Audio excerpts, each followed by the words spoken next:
mau tanya dong, ini kronologis mungkin kejadian yang tertimpa oleh Nake Mami yang kabarnya penganiayaan itu sendiri seperti apa mungkin yang Mami tahu.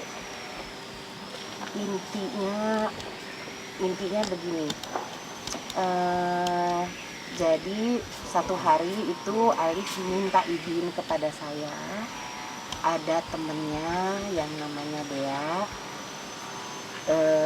di PHK, sudah tidak mempunyai pekerjaan, sudah tidak bisa membayar kos-kosan, dan Alif ingin sekali membantu, menolong karena dia udah nggak tahu tinggal di mana dan keluarganya juga nggak ada. Minta izin karena lagi di PHK boleh tidak tinggal di rumah. Waktu itu lagi masa-masanya corona, waktu itu kalau nggak salah bulan Mei, jadi ini sebetulnya udah lama ya, bulan Mei. Terus saya bilang, ya namanya Alif beritikat baik ingin menolong temannya, ya sudah boleh tinggal di rumah gitu.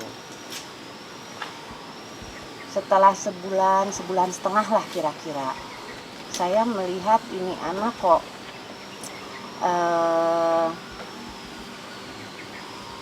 gimana ya, pergi malam pulang pagi. Saya juga pernah ajak ngobrol, nasehatin ya, karena saya lihat gaya hidupnya seperti laki-laki gitu, nggak seperti perempuan gitu. Saya akhirnya berinisiatif karena saya tahu dia nggak punya biaya sama sekali untuk bayar kosan, malah kos-kosannya yang lama juga belum dibayar ya. Jadi saya berinisiatif menawarkan pekerjaan supaya dia sedikit punya uang lah. Karena menurut Alif boleh tinggal di rumah tapi jangan lama-lama. Tapi selama nganggur nggak ada biaya boleh tinggal di rumah.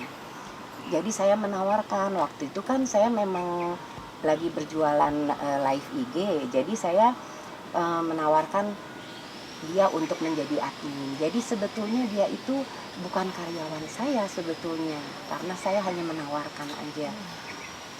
Saya panggil, sering juga saya kasih nasihat.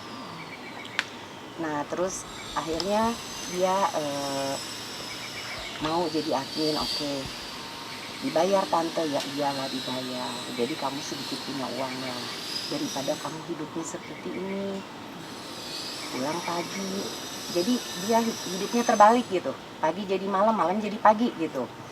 Saya terenyuh aja gitu kan, orang tuanya nggak ada ya, dia hidup sebatang kara gitu. Ibunya ada tapi jauh di Bali katanya.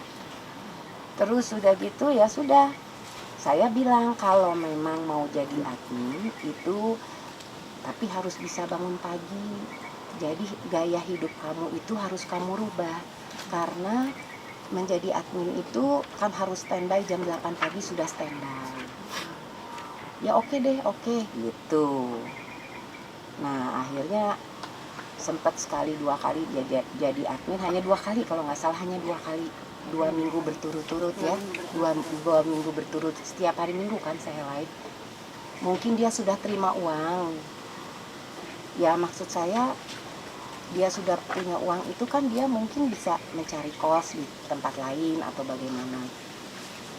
Tapi saya lihat setelah itu kok jadi malah hidupnya malah jadi semakin nggak karuan gitu. Pergi nggak bilang, pulang pagi. Dia bisa pulang pagi, pintu digembok itu loncat pagar. Dia loncat pagar. Terus dia tidur dari pagi dia pulang 24 jam nggak keluar dari kamar. Jadi kamar sampai kita gedor-gedor seharian itu nggak dibuka.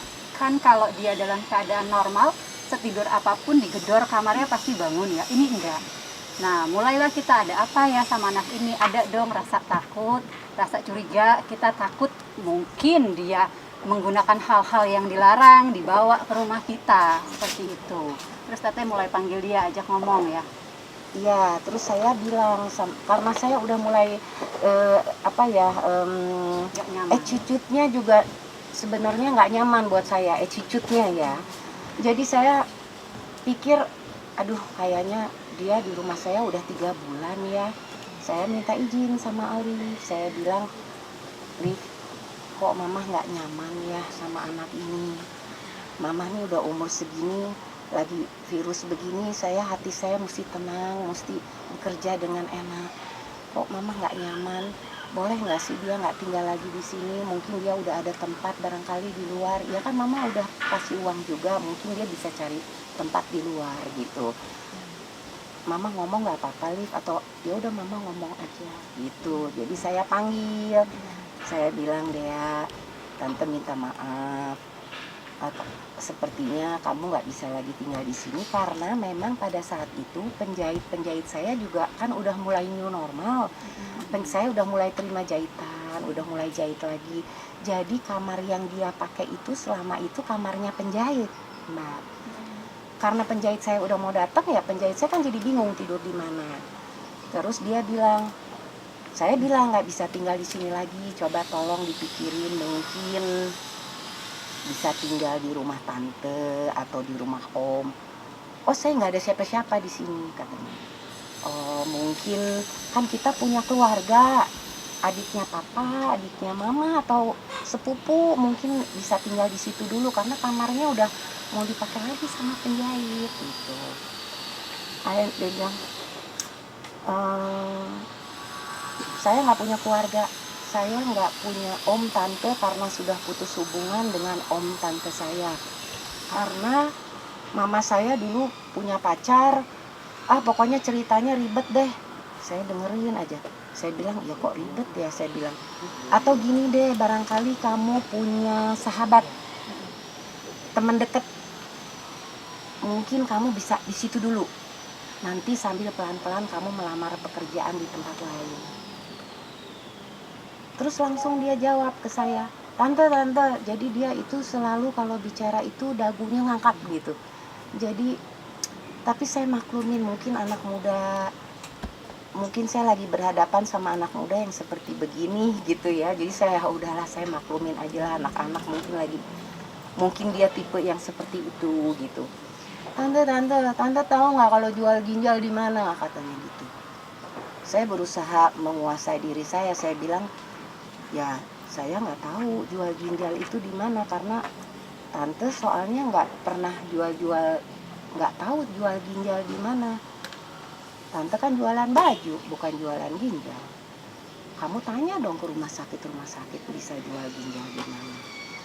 Atau mungkin kamu bisa tanya sama mama kamu. Coba hubungan sama mama, tanya di mana. Ya saya mau jual ginjal saya nih tante. Saya mau kasih uang sama ibu saya, mau kirim uang. Oh iya. Jadi saya harus keluar nih tante, nggak usah sekarang. Coba dipikir, emang penjahit tante datangnya kapan? Besok. Jadi dia gimana ya ngejelasinnya, anaknya tuh memang temperamental. Jadi saya bilang bukan keluar sekarang, bukan sekarang ya Dea. Bukan hari ini, tapi besok tuh penjahit mau datang. Jadi ya, coba jadi usahain. coba kamu pikirin malam hari ini kira-kira cari di mana tempat kamu bisa tinggal gitu. Terus dia bilang, ya udah tante kalau gitu. Udah, saya udah ya Dea, tante masih banyak kerjaan. Udah, saya masuk ke kamar. Nah, tiba-tiba dia cari barang. enggak, dia WA. Tante saya udah ada WA-nya. Tante saya udah di rumah sakit. Ini dia nggak terima ginjal. Saya diemin aja. Dalam hati saya mesti pikirin jualan ginjal bagaimana ya gitu. Kayak cari perhatian loh. Gitu. Terus dia bilang lagi, saya udah pindah nih ke rumah sakit ini tante. Tapi mereka juga nggak terima ginjal. Pokoknya saya jual ginjal saya deh supaya tante puas nggak lihat muka saya lagi. Saya tahan emosi, anak muda ya, kita nggak usah lawan lah, udah biarin aja deh. Yang penting mudah-mudahan dia segera meninggalkan rumah saya aja. Mudah-mudahan dia dapat tempat yang lain lah, yang layak, yang lain gitu. gitu. Nah, Jadi intinya adalah sebenarnya Alif atau saya itu ingin menolong sudah gitu. berbuat baik berdasarkan menolong. kemanusiaan ya teh ya. Iya, ya namanya sekarang lagi keadaan seperti ini, semua orang lagi susah, semua orang lagi di PHK, semua orang mencari pekerjaan, nggak ada uang. Saya nggak lihat siapapun, saya nggak lihat agama apapun. Kita wajib saling tolong menolong. Jadi kalaupun dengan seada-adanya mau di rumah saya, ya sudah, saya lihat niat baik dari Alif, dia mau nolongin kawannya. Tapi anak yang ditolong ini tidak pandai membawa diri. Saya lihat hidupnya seperti itu. Saya panggil, saya sini dong ngobrol. Itu juga kalau dipanggil susah. Kalau dipanggil lama, orang rumah semua tahu mana sih dia, sini dong, panggilin dong, pengen ngobrol-ngobrol. Saya udah nasehatin, udah ngobrol.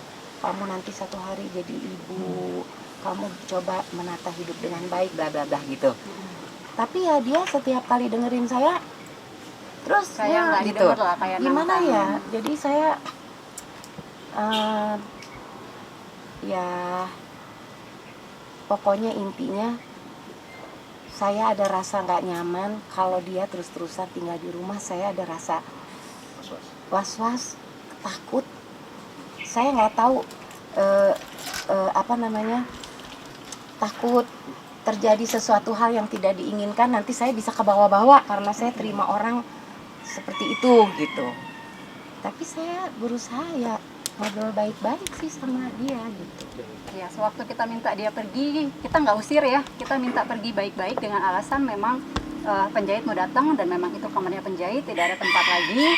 Tapi reaksinya dia udah diomongin dari beberapa hari sebelumnya, malah kayak tadi nantangin, saya mau jual ginjal belum laku, saya mau jual ginjal biar tante puas gitu. Itu kan nggak pantas.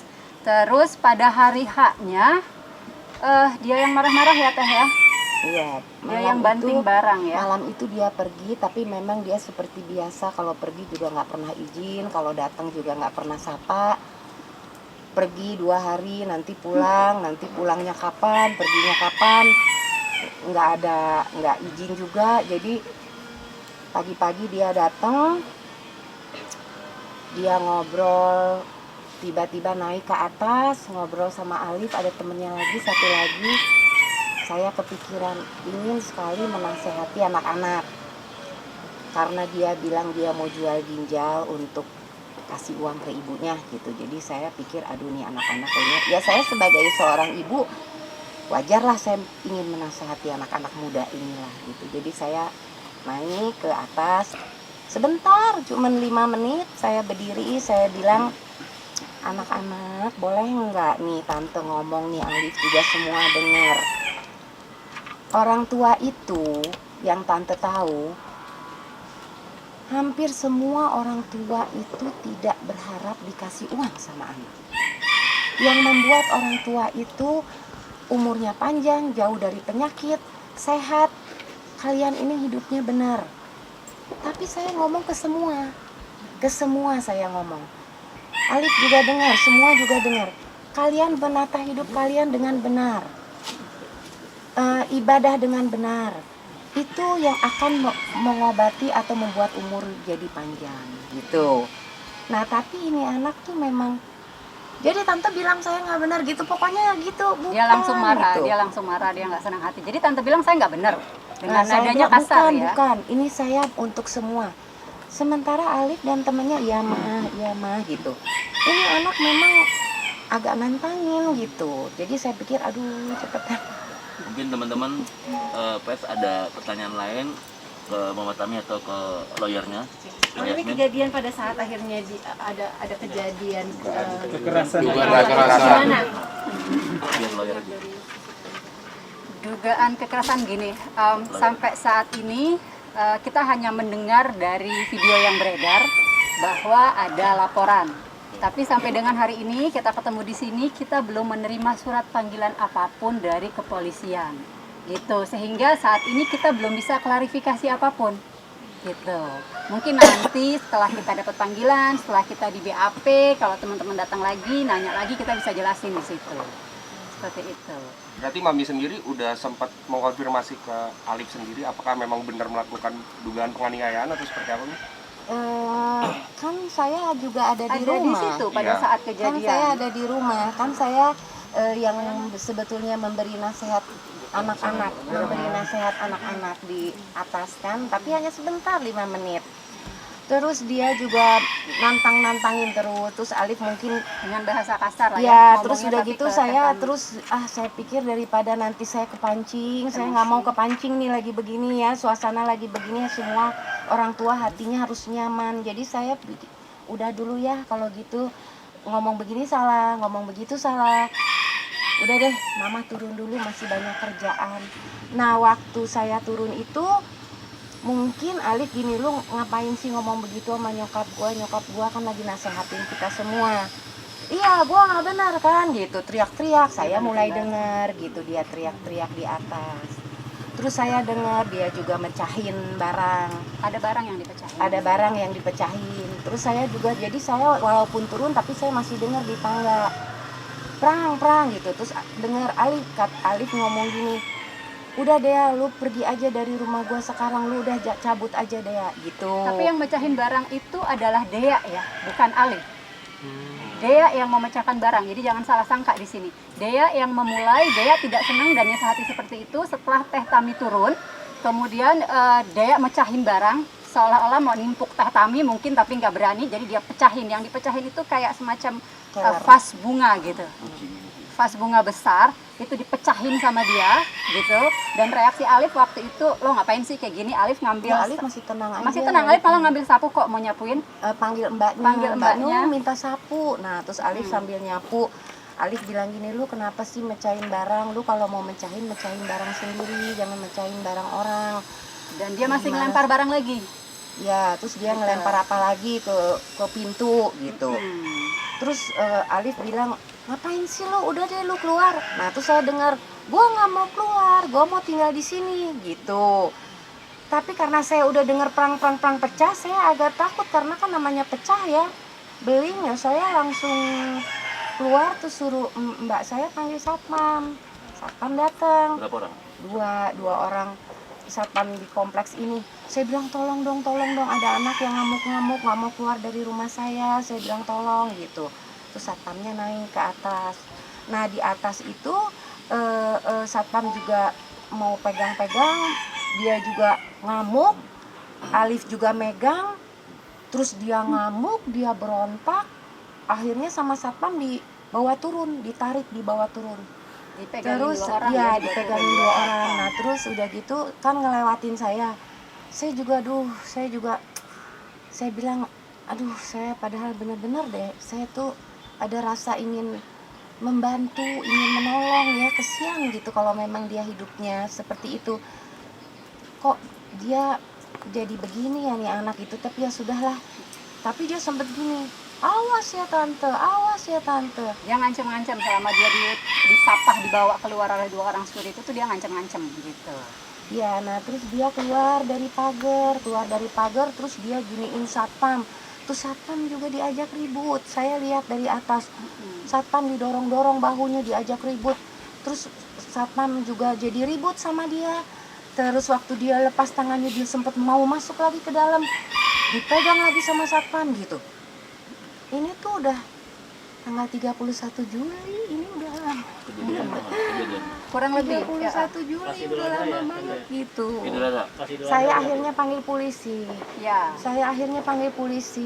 Dia itu di depan ngamuk-ngamuk. Dia menjatuh-jatuhkan dirinya dan dia juga tendang-tendang mobil Alif.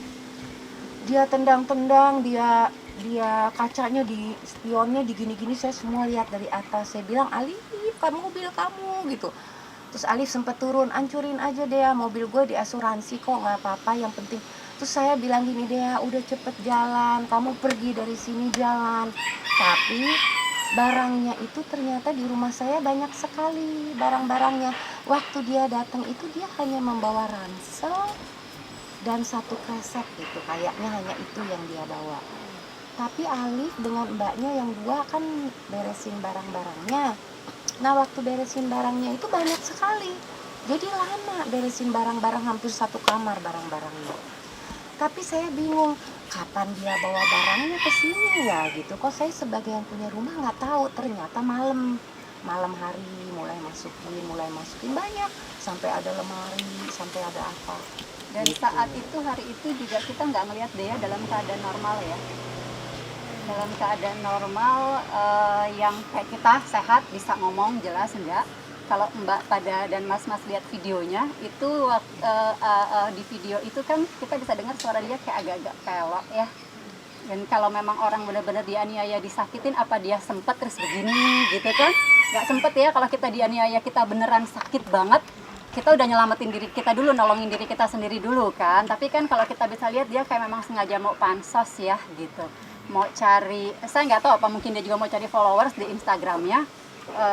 Makanya dia berbuat seperti itu. Dan hari itu dia juga sempat post di Instagram dia tag ke Instagramnya Teteh, tapi kita langsung remove aja. Saya memang sempat waktu itu bilang sama Teteh, Teh mau kita perkarain secara hukum nggak? Karena ini pencemaran nama baik gitu.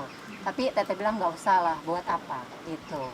Kita juga memang sampai rumah kita sempat hampir 1 bulan dikontrol terus sama polisi karena dia kan sempat ngancur-ngancurin mobil, nendang-nendang mobil gitu kan. Akhirnya kita memang minta polisi, 2 polisi itu datang saling patroli di sini untuk melihat keadaan.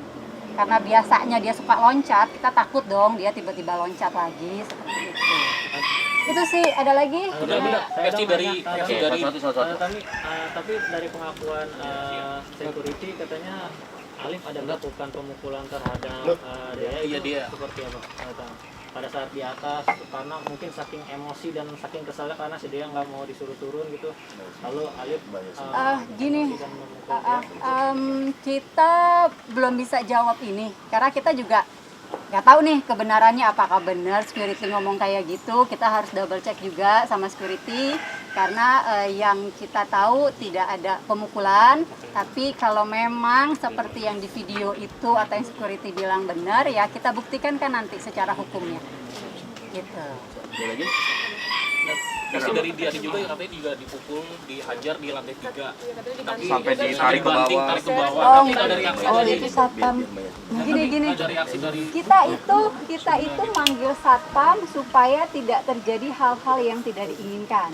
Karena kita tahu Dea ini tidak terlihat sebagai perempuan, malah sebagai lelaki dengan bisa manjat pagar. Jadi Teh Tami itu mau ada security supaya kita takut, dia udah banting-banting barang, kita takut terjadi sesuatu, dia mungkin ngelukain Alif atau temannya Alif, jadi kita bawa keluar gitu. Itu kalau dibilang pemukulan kayak di video ya sambil diseret katanya dipukulin, nggak ada. Itu silakan tanya security apa benar waktu seperti di video bilang waktu sambil dikeluarin dari rumah kita tidak diseret ya, tapi karena dia tidak mau keluar baik-baik dipapah digendong supaya dia keluar oleh 2 orang ini gitu. Dan itu banyak saksi gitu. Oke. mungkin klarifikasi soalnya kemarin kan ada pengakuan dari dia katanya sampai justru mendukung Alif untuk menganiaya dia. Saya kan Itu statement siapa? Itu statementnya dia. Kalau itu statementnya dia, ya silakan tanya dianya aja, ada saksi nggak gitu kan, seperti itu.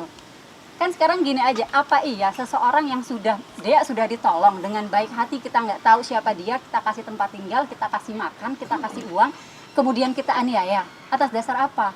Kalau Mbak bisa tanya tadi si Babe ya satpam di sini dan pegawai yang lain, tanya deh kerja di sini udah berapa puluh tahun. Boleh tanya Babe, mungkin dia lebih lama kerja di sini, sekitar 30 ada ya, 35 tahun lebih sebelum ada Alif.